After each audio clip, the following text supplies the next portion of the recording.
मला सांग, match fixing बद्दल तुझं काय मत आहे? मॅच दोघांचं. फिक्सिंग होत्या, मॅच फिक्सिंगमुळे पण लेट टीम आता खाली गेल्यात.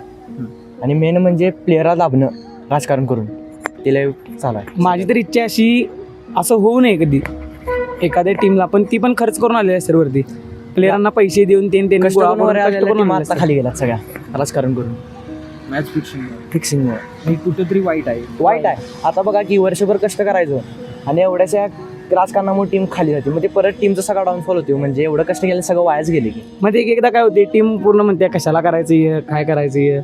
ह्यामुळे कोल्हापूरचा कुठं फुटबॉल दबाल नको. दबाय नको. त्यामुळेच तुम्हाला वाटतं की फुटबॉलवर वाईट वेळ आली, त्यामुळे आली असेल का? काय वाटतंय तुम्हाला? त्याच्यामुळे असं नाही, आलं असं पण नाही. कसं आहे माहिती आहे का, हे होऊ नये. पुढं भविष्यात येऊ शकते. कोल्हापूरचा फुटबॉल एवढा पण म्हणजे असा वाईट नाही.